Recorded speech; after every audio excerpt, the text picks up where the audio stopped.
السلام عليكم ورحمة الله تعالى وبركاته. كي دايرين؟ لاباس عليكم؟ كنتمنى انا الفيديو ديال اليوم يلقاكم بخير وبالف خير وبصحة جيدة. مرحبا بكم كاملين عندنا في قناتكم قناة زهراء سهيل، وشكرا لكم على المشاهدة اللي كتشاهدوا الفيديوهات ديالنا واللي كتخليو لي تعاليق زوينه. شكرا لكم.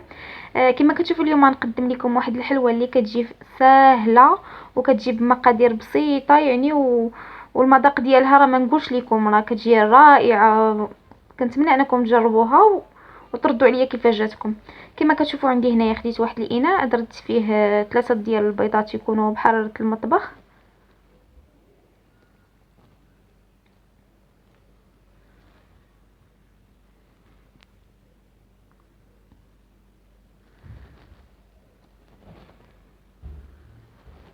عندي كذلك 2 كيسان كبار من سكر سنيده.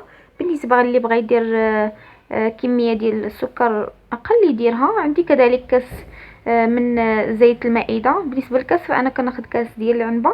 عندي هنايا كذلك قليل من الملح لتصحيح الذوق.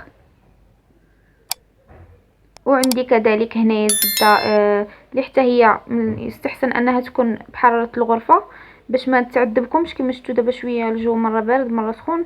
عندي كذلك هنايا 3 المعالق كبار معامرين مزيان ديال الزبده.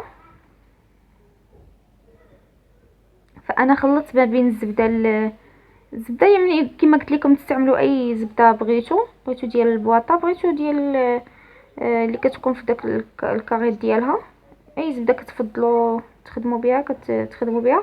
كما كتشوفوا كنخلطوا مزيان العناصر البيض والزبده والزيت والسكر سنيده حتى كنتحصلوا على واحد العجين اللي تكون سائله كريميه. وعندي هنايا كذلك 2 معالق كبار من مربى المشمش. يمكن لكم تعوضوه باي مربى، واللي ما عندوش فما يديروش ماشي مشكل. وعندي كذلك هنايا واحد الساشي ديال الفاني. كما كتشوفوا كنخلطوا مزيان حتى كتذوب لينا ديك الزبده وكيذوب لينا الباقي. ومن بعد كنضيفوا الدقيق. بالنسبه للدقيق فكنضيفوا شويه بشويه من بعد ما اننا كنكونوا ضروري غربلناه من قبل. كما قلت لكم كنضيفوا الدقيق شويه بشويه. وعندي هنايا 2 خمارات ديال الحلوه. كما قلت لكم الدقيق فكنديروا شويه بشويه وكنعجنوا حتى كنتحصلوا على واحد العجين تكون رطبه، يعني ما تكونش قاصحه وما تكونش مطلوقه بزاف، يعني عجينه تكون رطبه متماسكه بحال ديال عجينه الصابلين. كما كتشوفوا انا كنجمع العجينه ديالي مزيان حتى كنتحصلوا كما قلت لكم على هذا الشكل عجينه رطبه. من بعد كنقسموها الى 4 كرات. فكيبقى لكم الاختيار، يعني شحال ما بغيتو تقسموا العجين ديالكم تقسموه على حسب النكهات اللي بغيتو ديروا. كما كتشوفوا فانا كنقسم الكرات ديالي وكنديرهم على كنجمعهم مزيان وكنكههم بالنكهات.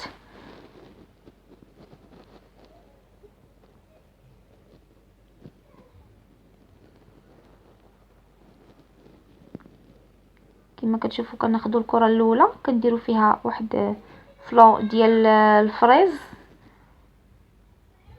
صراحه اللي كيعطيها هاد الفلو ديال الفريز كيعطيها صراحه واحد المذاق رائع وواحد النكهه كيعطيها زوينه، يعني احسن من انك تخدمي النكهات. وبالنسبه اللي بغى يزيد حتى النكهات على هاد الفلو يزيدوا.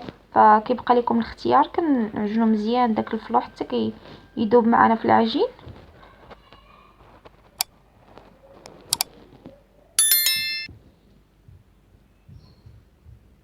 كندخلوا فيه مزيان ندلكوها بالاصابع ديالنا حتى كنشوفوا هذاك فلو داب فيها ما بقاش كيبان حبيبات ديالو. وكنزيدوا القليل من كنديروا عفوا بغيتو تزيدوا القليل من الملون احمر تضيفوه. وبغيتو تشدوا البربه تحكوها وتعصروا داك الماء ديالها تزيدوه. اللي كيبغي يتفادى يعني السيرويات او الملون يتفاداهم يدير غير الماء ديال البربه واحد شويه تقريبا معلقه صغيره فقط. وكدلكوا العجين ديالكم مزيان. وبالنسبه للكره الثانيه فحتى هي كنضيفوا لها فلون ديال الكراميل اللي حتى هو كيعطيها واحد المذاق رائع. صراحه ما تحقروهاش هاد الحلوه راك يعني انا براسي كنت حقراها، ولكن راه ملي دقتها راه المذاق ديالها رائع بزاف بزاف. وسهله يعني في متناول الجميع، كلشي يقدر يوجدها.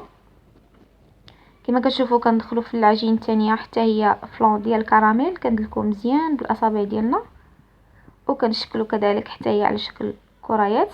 كندوزو كذلك الكره الثالثه حتى هي اللي كنضيفوا لها واحد الملعقه كبيره من بودره الكاكاو واللي بغى يضيف معها كذلك حتى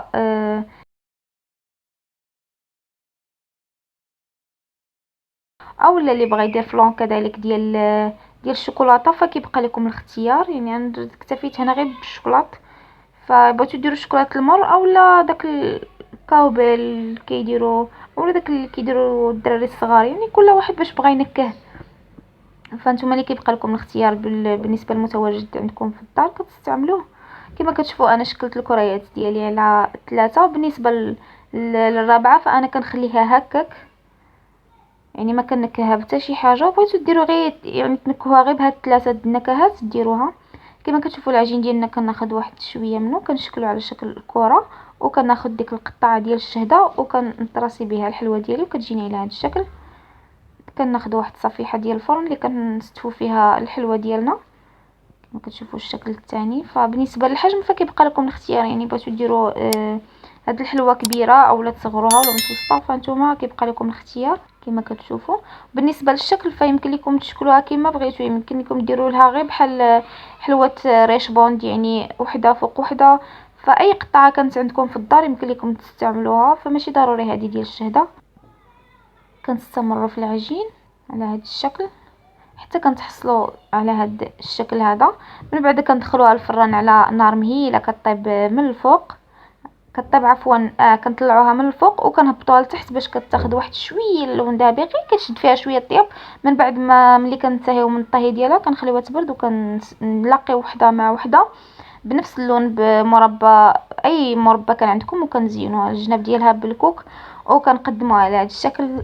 كنتمنى ان الحلوه ديال اليوم تنال الاعجاب ديالكم. ما تنساوش انكم تجربوها، ولا جربتوها خليوها لي في كومونتير، قولوا لي كيفاش جاتكم. وغير زعما ان شاء الله ما تخافوش، المذاق يعني راه رائع، والشكل ديالها ولا حطيتوها تحطوها بوجهكم محمر ان شاء الله. حتى لهنا كنكون انتهيت معكم من الفيديو، نتلاقاو في فيديو جديد ان شاء الله مع وصفه جديده. السلام عليكم ورحمه الله تعالى وبركاته.